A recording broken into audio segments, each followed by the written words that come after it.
Yo, yo, what is going on? Um, Thank you for joining me on this lovely Friday afternoon. Really excited about this chapter. Super excited to read it. I am more than psyched about this because I feel like I've been waiting for what feels like forever for this chapter to come out. So I'm very excited about it. I know that you guys are too, because you're here, obviously. So welcome. I'm your boy Nerdtaku, and I am ready to dive into this. But first, I just want to say a big shout out to Desnez for having me on his One Piece live action podcast discussion. We did it last weekend. It was really great. I wasn't able to be there for the first half, but I was able to come in at the end and talk about what I liked about the live action, where I see it going, if it's getting renewed for a second season, how they would do a second season, and give all my thoughts on that, which was really great. I really enjoyed doing that stuff because I really enjoyed the live action. I thought it felt like One Piece. I thought it acted like One Piece. It had all the necessary things to make it such an all-around great experience. And I can tell from all the content creators and all the people that I just see on TikTok being like, I watched the live action and I'm hooked. I need more. So that's where I was very excited for what came after. And Oda himself finally confirmed to us that we are getting season 2. So that it in itself is an incredible feat, because almost every single live action and everything in between has basically just become a joke. And this one isn't. This is an incredible thing that we've done here. And they tease Chopper and everything. So I'm really excited for that. This means that we'll finally get like a Nico Robin, a Vivi casting, a Chopper voice, probably even Ace. Like, we're gonna get a good amount of stuff from this. So I'm super excited for what the future holds. What's going on, Lonely Mage? Good to see you in the chat. As always, you are so consistent with coming and enjoying this with me, so I appreciate that. But yeah, I've kind of been really slacking on the content creation, and just a lot has been going on, but that's about to change. So I'm going to be dedicating more time to that as far as TikToks go, and then also putting those into YouTube Shorts, and just being more active on other platforms as well. So I'm figuring it all out. I'm getting it synced up to where it's able to happen on multiple platforms. So the road to 1,000 followers on TikTok is real to me, and I'm gonna try super hard to get there as soon as possible. And then the same thing goes for YouTube. I'm gonna definitely try and boost my subscribers, so that way through short form content like I do on TikTok, so hopefully I can gather a bigger following off of that, and then we can do bigger and better streams and stuff like that. So, but yeah, that being said, I'm ready to jump into this chapter because I'm super excited.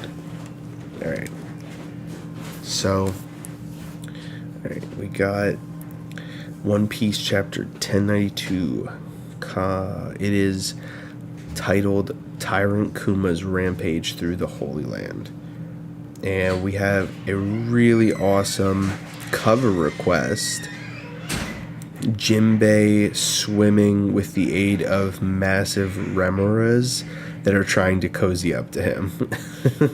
That's cool. I like that a lot. It looks very, very dope. So, alright. Let's see here. Okay. One day ago at Marijois. That's interesting. Kuma managed to climb all the way up. The invincible slave has returned. Soldiers stop him. Yo, this is kind of crazy to do. Like, I thought we were gonna stay where we were at, like Kizaru and stuff like that, but no, we're like literally just going and changing right into back to Kuma. So this is crazy.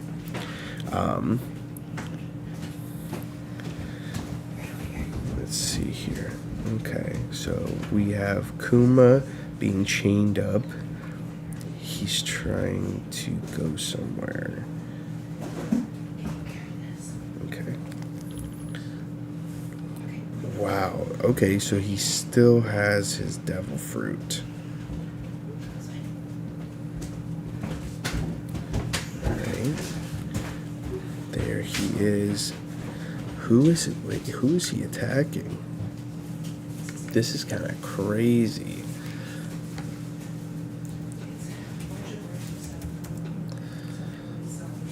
Alright. What do you think you're doing? Picking up where the Revolutionary Army left off? Yo, that's kind of crazy. Well, I guess that makes sense because the Fleet Admiral guards there.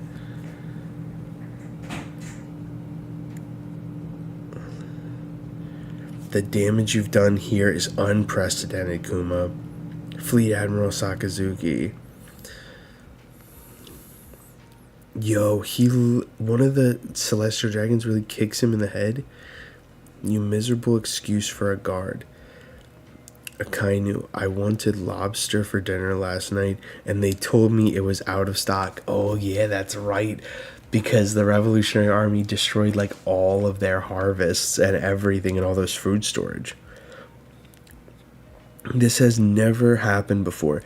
How could you let the food supply of Marie Joie dwindle? Never mind that, you've allowed someone to hurt us. Hurry and defeat Kuma the Tyrant. Execute that lowly slave. Yo, this is insane. I did not see this development coming, but it makes sense because the Fleet Admiral is literally, like, their position is literally right there to be able to do something about this. And, wow. Kuma, if we can't control you, this is it. We can't allow dangerous men like you to run wild. Your personality was supposed to have been erased years ago. Where in the world could a walking corpse like you have to go? And he hits him with Hellhound. Yo, that's what took half a Whitebeard's face off. And it looks like it's doing the same thing to Kuma. Seems you do still have blood pumping in those veins. And he starts running. Hold it, Kuma. Yo, he hit him with the magma right on his foot, and he just popped away. Yo, that's crazy, dude. No way. It doesn't matter how much you cry about it. Kuma's consciousness will never return. He volunteered to be reborn as a weapon. Liar. He'd never offer himself up. He'd never. Akainu, where did Kuma go? He'd never leave me behind. You let him escape, and you have the gall to call yourself Fleet Admiral? Akainu goes, where could you be going? You've lost your will, your mind, and everything. You're just a damned puppet now. Egghead, New World. Okay, so that was just like a little snippet of what's going on in Marie Joie. So, I wonder what his goal was. Yeah. Allowed someone to hurt us. I wonder if there was something that they missed when the Revs went there that he needed to finish the job. And so that's why he went back, because he showed up there, caused a crazy amount of destruction, and then just popped away like nothing. It's kind of crazy. I wonder where he sent himself.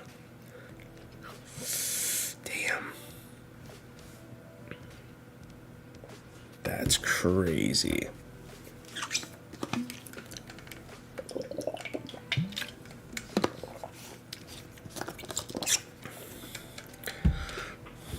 Okay. So now we're back at Egghead. Which, this is what I wanted to see. Alright. Egghead, New World. Destroy the weaponized sea beast. Yo. The pacifistas are just like, they're doing so much work. We evade landfall at the Fabrio Stratum. Proceed with the occupation of the island. Admiral Kizaru has gone ahead to infiltrate the Labostratum above the clouds. Wow, this is wild.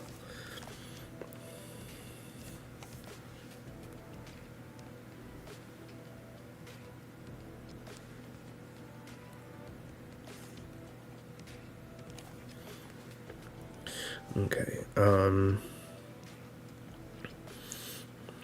it's clear you really are the man who took down...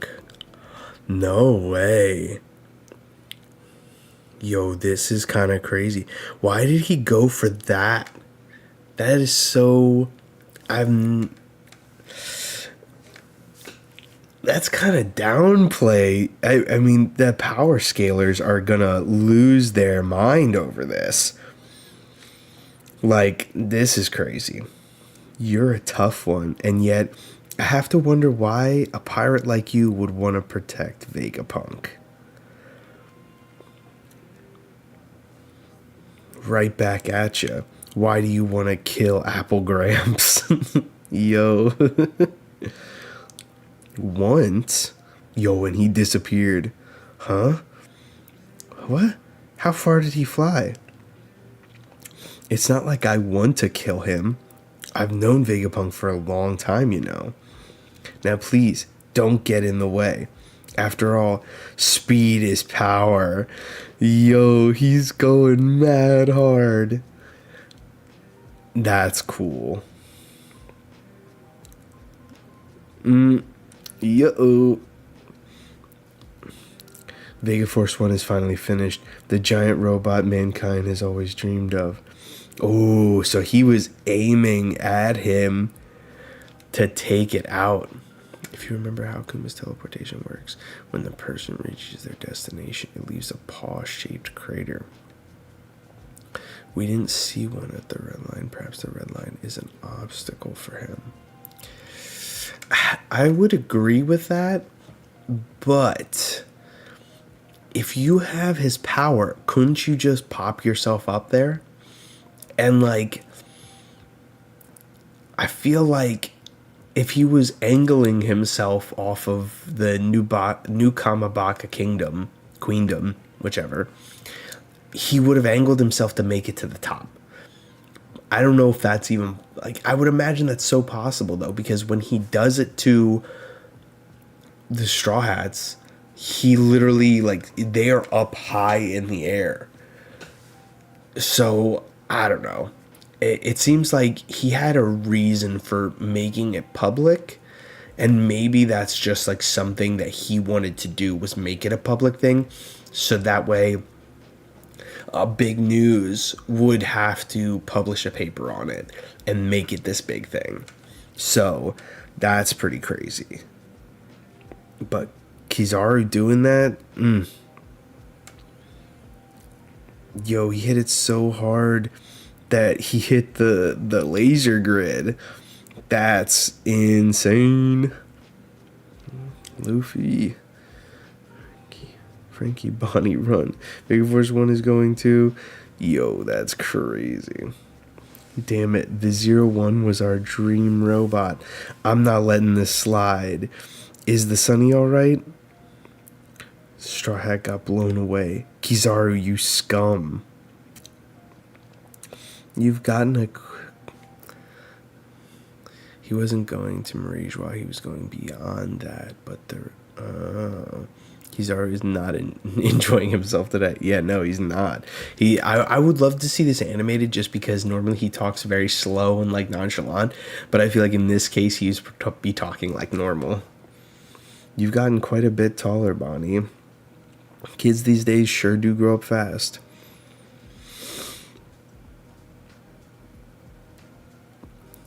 I'm here on orders to eliminate Vegapunk.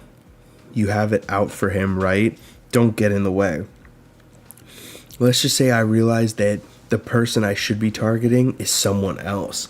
Ooh, that's interesting. That is a huge thing to say. So now I really need to see what Bonnie was saying. Oh, she hit with the timely thrust and missed. He said, whoops. Don't make me hurt.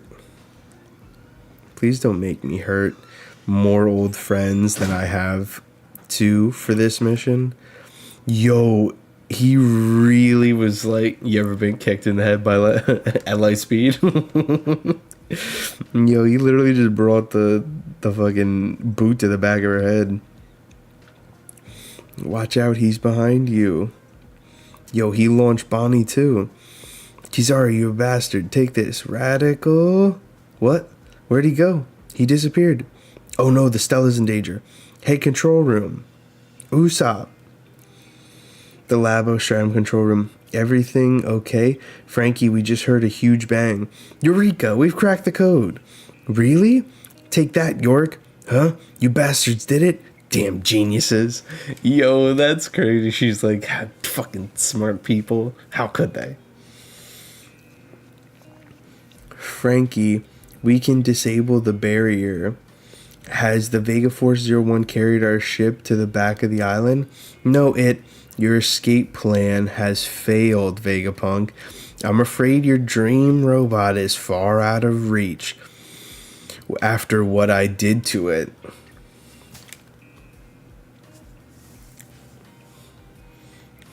Yeah, Kizaru, when did you... We're done for. Please understand. This isn't an easy mission for me, and I don't want to drag it out. Yeah, that hurt. Yeah,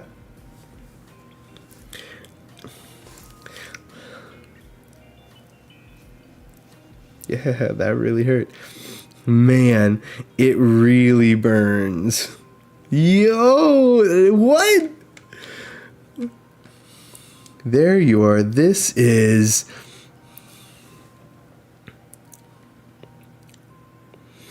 You have some nerve knocking me all the way down there. I had to cross that barrier twice. I thought it was gonna kill me. Oh, the drums, like the drums of liberation noise is going crazy. And the fucking giant starts literally lighting up. An uncanny glint in its eyes. Yo, that panel goes crazy. Yo, and I love how everybody's eyes are literally bulging out. You got Usopp, you got Nami, you got Vegapunk, you even have what is that? Atlas. Yo, that's bananas.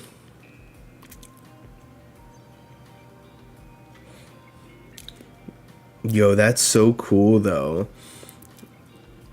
He's like, dude picked him up no prob. And literally, he's not even using armament hockey, and literally just gripped the shit out of Light. Yo, I wonder if Kizaru's like, yo, how can you touch me? He's like, bro, I grab lightning, son. Like, I ain't got time for this. Yo, that's so crazy. Oh, man. This is crazy. Also, I want to see if we go back. Okay. So he's using Snake Man to fight Kizaru, and he's literally hitting him with like the culverine and the whole nine, like, and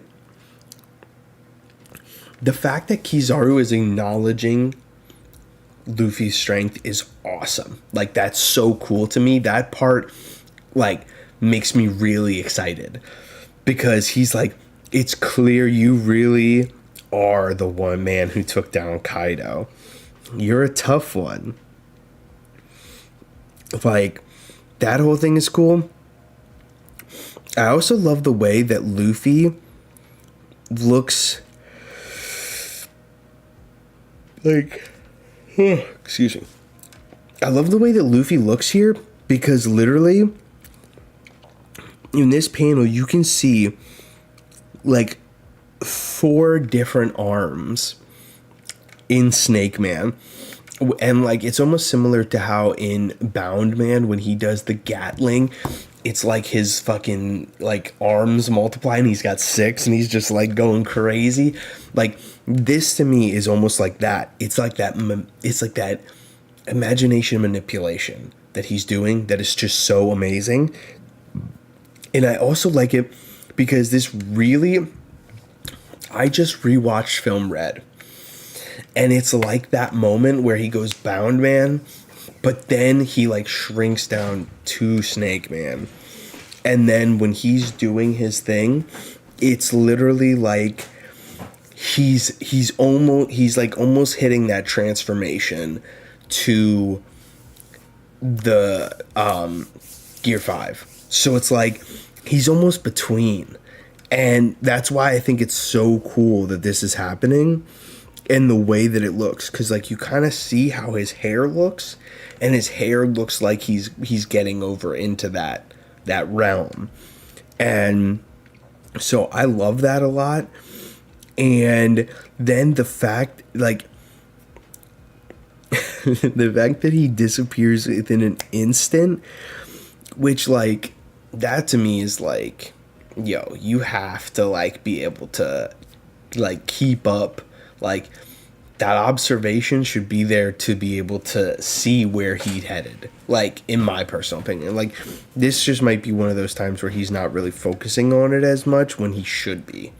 And like, Larry says it a lot. He's like, why are people not using that more in this type of scenario? Like, observation's lacking. Like, in that moment, Luffy should be predicting his moves. He should be using Future Sight. He's already had many opportunities to take people out this chapter, but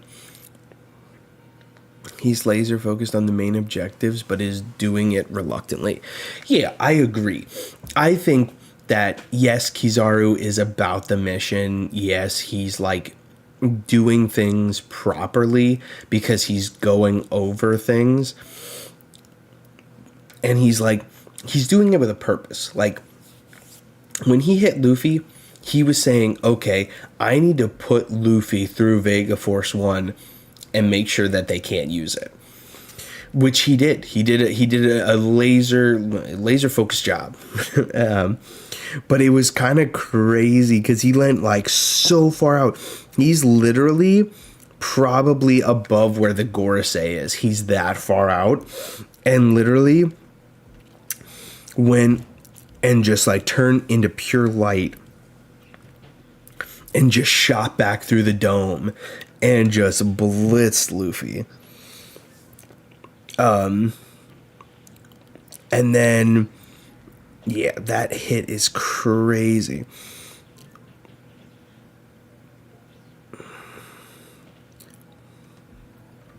Like, Kizaru has all this stuff at stake. But he's like doing things meticulously.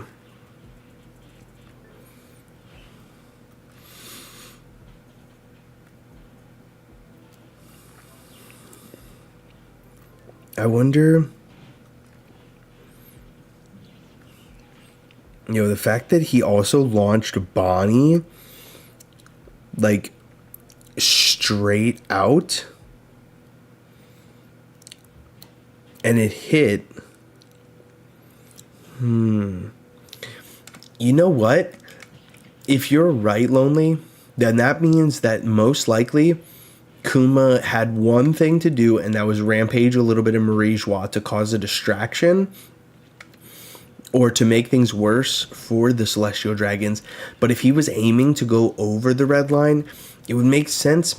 I think New Kamabaka Queendom is in all the way in the Grand Line.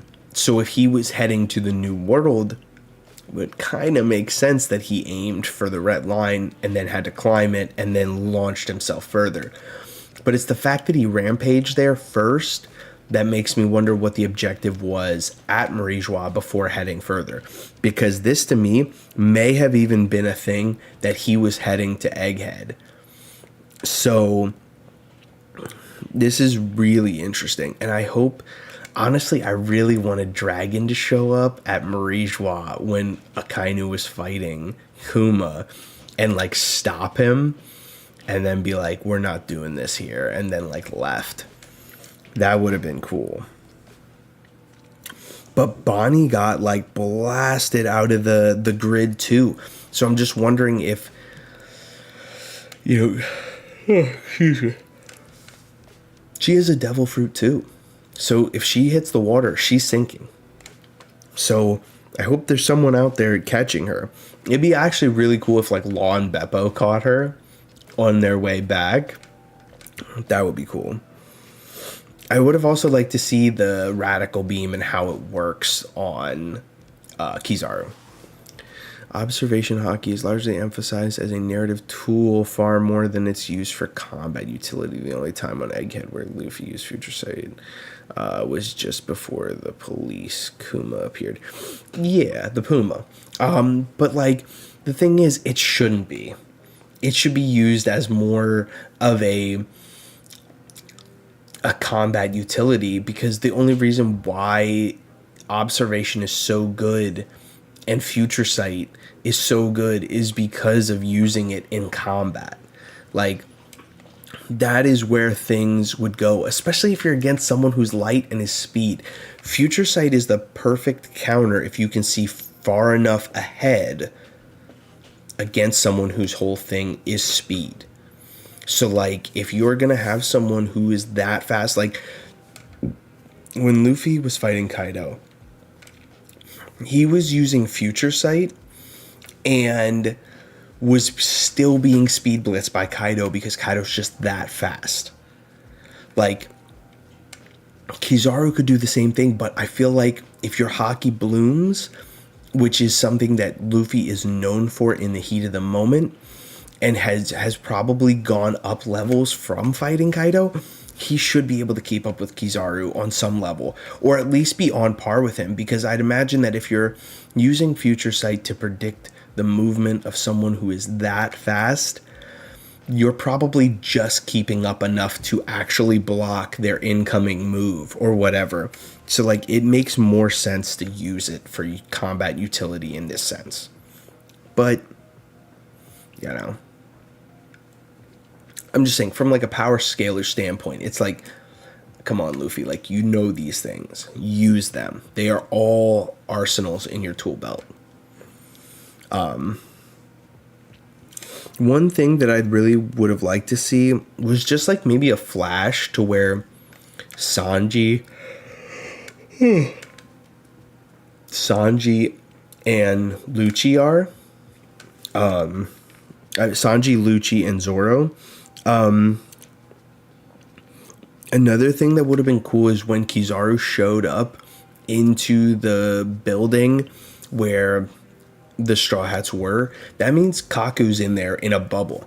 It would have been cool if he would have just went like this and just, like, blasted the bubble that he was in just to pop it so that Kaku would become an issue again, so that it could be like Lucci versus Zoro, Kaku versus Sanji, and then them have, like, a good fights, like, off there, the monster trio kind of getting at it. So that's one thing that I thought would have been really cool. Has Luffy used Future Sight while in gear 4th or 5th? Seems like it's only base emphasized. Well, when he used Snake Man, against Katakuri, he was using Future Sight while fighting him. He was also emphasizing his speed to be able to keep up with Katakuri as well, to be able to make sure he couldn't capitalize too much on his Future Sight, just enough. And I feel like he did not use it in Gear 5, but I don't think that he needed to, per se. I think he was just going blow for blow and just having fun, but he was using Conqueror's coding. So it was like, Luffy's able to use all these hakis while using gears, but I just don't believe that he really wanted to use Future Sight against Kaido. And I don't think it maybe would have done him any good because of how fast Kaido is. He just is that type of monster. And I scale Kaido above Kizaru. So the fact that Kizaru is saying, like, wow, you really might be the guy who took down Kaido, he prioritized getting Luffy outside of the dome so that way he couldn't interfere, and then immediately went for the target. Meaning, like, he doesn't want to fucking stick around to fight somebody that strong. It seems like he was kind of like, yo, this needs to be an assassination and peace out mission with York, because I don't think I can take this guy. That's how I read it. Maybe I'm putting a little bit too much emphasis on it, but even just for the fact that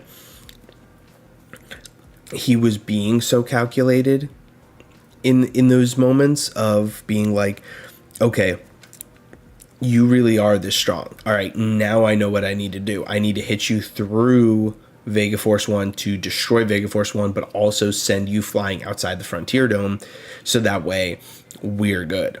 Then I'm going to not waste my time with Bonnie or any of the fodder down there, and I'm going to immediately zap up to Vegapunk. While I'm there, I'm going to kill Vegapunk so that Luffy is still out of the Frontier Dome and I can fucking make my escape whenever with York. So it seems like he's prioritizing, like, I need to do X, Y, and Z and get the fuck out of Dodge before anything goes down, because I can't handle this guy. This guy's an emperor. He beat Kaido. Kaido's a monster. I don't think that with that, I don't think 1v1 we're doing this right. So that seems to be a huge thing. So then the fact that he shot Bonnie out was kind of interesting. So that is good. I'm also surprised. I love how we cut to their battle with them asking each other their motives. I feel like they will start understanding each other during the fight. I'm hoping for a Katakuri scenario. I don't see it. I think that maybe Kizaru will be a little bit more like in his emotions, to the point where he may just be like, okay, you know what? I'm going to lose to the Straw Hats so that Vegapunk can survive. There was something that I wanted to point out, though.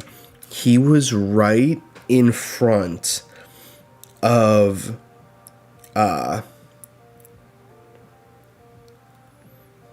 he had one of the Vegapunks right in front of him. He had Lilith, and he did not kill her, which was not part of the original plan. The only Vegapunk that he was supposed to save was York, and then he was going to move on and destroy the rest of the Vegapunks. So the fact that he let Lilith go is a little weird and a little concerning, because that would have been my first thing. Would have been like, oh, one of your Vegapunks, boom, just beam her, and then literally disappear. So it was like he was going for just the main body. And I mean, there's 3 Vegapunks there and 1 somewhere else. So maybe he was just going for the bulk of the Vegapunks first. Then he was going to go for the main, or going to go for Lilith. So that was kind of crazy. But the fact that he showed up and didn't just immediately start, fucking pew, like, that means that he has a little bit of, like, apprehension about actually going through with something like this. So that's crazy. But I love how Luffy's just, like, kind of scorched and is just, like, laughing. and grabs him and everything. Like, I just like, it's so interesting. But I also like how shook Kizaru looks in this panel. Like, it's small, but Kizaru didn't even sense him either. So, like, where's the observation there? So, like, I guess everybody's just being like, fuck it. Why use hockey here? But it was like the fact that he's laughing and he just grabs him, no problem. And Kizaru's like, wait, hold on a second. Like, you're grabbing me? Like, it just looks like he's, like, very shocked by it. Then, like, right before that, though, he was like, there you are, this is, and was, like, super, like, what the F? But I also love how they just show, like, a small panel of, like, Luffy being so big and just, like, having his hand in Punk Records. I like how he's like, you have some nerve knocking me all the way down there. I had to cross that barrier twice. I thought it was gonna kill me. Like, that's just crazy. I love this panel. This panel just goes so hard. And, like, the colored version, too, just amazing. I really do like this. Wow. Just a great chapter. Like, I felt like we got so much and got so little all at the same time. Both Katakuri and Kizaru are wearing a facade hiding their selves and feelings. Luffy helped destroy Katakuri's facade. Perhaps Kizaru will reveal his true self soon. Yeah, that's a good point. I actually agree with that part of it. I think that's definitely a possibility. But I'm not sure, because, like, there's definitely, like, a certain amount of, like, what is Luffy doing here? But, like, it's also like, what is Kizaru doing? Why is he, like, doing this whole thing where he is, you know, just about the mission? You know, it seems very much not like him. It seems like he's kind of just, like, focusing on it, but, like, I feel like he's sloppy at the moment. I don't know. And maybe that's just me. It also raises the question of, like, what is Kizaru's, like, come up? I wonder even if there's a possibility that he was, like, part of, like, before actually joining the Navy. Was Kizaru part of CP? Like, was he a CP9 member? Was he a CP0 member? And he just got so strong that they were like, yo, we got to promote this guy. And, like, he was just like, well, I'll just join the Navy. Like, that is interesting because he seems like a guy who's really avid on assassinations and his power seems perfect for it. And he's all about mission and, like, following through and stuff. And him and Lucci are close and stuff like that. Like, what if Kizaru is the guy who orders CP0 around because he's the top of the CP? You know, if you have, like, two admirals that are kind of like the admirals that take care of, you know, one side of things, with it being like, oh, this one takes care of the Marines, this one takes care of the more of the stuff with the like doing the celestial dragons, and then you have, like, a third one that is, like, strictly, I'm world government, I'm a government official, and I'm also an admiral. It would make sense. And that would also make sense why he doesn't have like hardcore like thoughts about, like, how things should go. He's just like, I'm just a cog in the machine. I'm a government official. I've always worked for the government and they pay the bills and I just do whatever, you know. It seems almost like that would be something that'd be right up Kizaru's alley. And it would make sense why he has no aspirations to become fleet admiral. It would also make sense that's why he thinks that he could have went to Wano, even though Big Mom and Kaido were there. if he assassinates them, he never really has to fight them. And if he's strong enough to kill one without them realizing it, which would be a really hard thing, but for someone of that caliber, it would make sense. Ancient robot wakes up and chooses Tom and Jerry like violence against a marine fleet.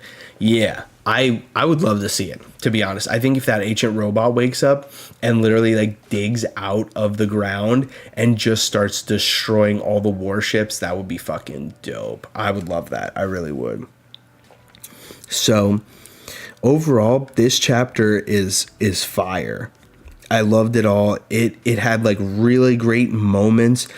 We got a lot and we got a little bit at the same time. The stuff with Kuma is really interested. I'm very interested to see what happens next chapter so we know where he's headed. So that's interesting.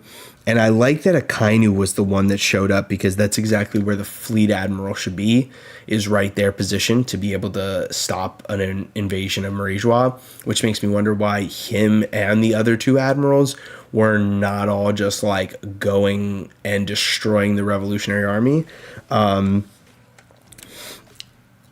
So that's interesting.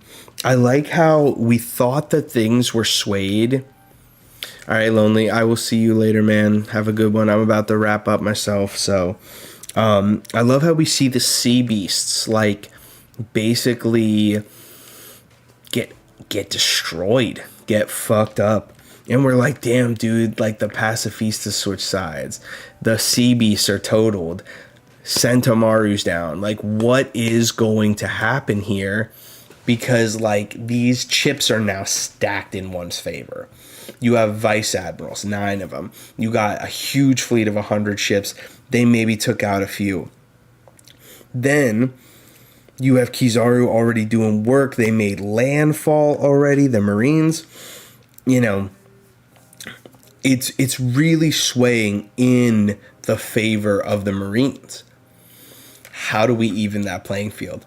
Yo, if you have a giant, like an iron giant mech come up and just start destroying the fleet on the behest of Joy Boy, that's how you turn that tide. And what they can do is that giant thing is bigger than Vega Force 1. If they were able to, like, if Luffy's able to control that thing, have it pick up the Sunny and just launch it, then it would be really also crazy if the thing self-destructed. But that would probably destroy Egghead in general, and then it would also result in the big hive mind. But I'm wondering where Bonnie went. The fact that Vega Force 1 got totaled, the fact that Bonnie just got ousted, everything is just insane in this chapter. It gave us so much and so little. That's all I gotta say. But it was fantastic. I would give this chapter a 7 out of 10. I thought it did some really cool things. The lack of observation is a little like, but you know what? I trust Oda to make this interesting and fun. And even if it's not like power scaling fun, like, well, I don't know why they're not using observation all 24/7. Like, I don't really care for that. But this is kind of crazy that Luffy is being able to keep up with an admiral and, in fact, grab him and kind of make him sweat. He's like sweating a decent bit. He's like, oh shit, like it's going down. So I absolutely loved it. But I would say it's a 7 just because of like the content. It is very interesting though that the Giant's coming back it's like waking up. So overall I'd say like 7.5. I would say 7.5 just for that last panel in color is just awesome as fuck. And so I love that a lot. It's definitely great. Yeah. I'm digging it a lot. So, it was really good. I'm super excited to talk more about it and stuff like that. I might even make some TikToks on it and stuff like that. I have a list of TikToks that I need to do prior to actually doing any more One Piece content, so I have to catch up on My Hero and Black Clover. So that's what I'm going to probably spend some free time doing this weekend, and trying to get caught up. But I'm very excited to do that, and also upload them onto YouTube Shorts, get a little bit more there, just kind of do more overall. So, and I'm also going to be looking out to do some, collabs and stuff like that. So I'll keep you guys up to date. But this has been so much fun. I've enjoyed my conversation with Lonely Mage. He's awesome. Love having him show up every time. And so, yeah, this is great. I'm super excited. And also, no break next week. That's the best news I've heard. So, and I'm pretty sure it's the conclusion of the Gear 5 fight this weekend. So that's another thing to look forward to. So yeah, I enjoyed all the conversation and everything else that has happened. Love talking about One Piece. I've been talking a lot of One Piece to a lot of people. I've gotten a lot of people into it, let alone the live action. So it's been great because you know what I always say. One Piece is better as a conversation, and I've been having a lot of them lately, which is even better for me. So I just want to thank everyone for showing up. Anybody who watches after, please like, comment, subscribe, the whole nine. And then check out my TikTok videos this weekend that I'll be putting out. So have a wonderful rest of your night, and I'll see you guys later.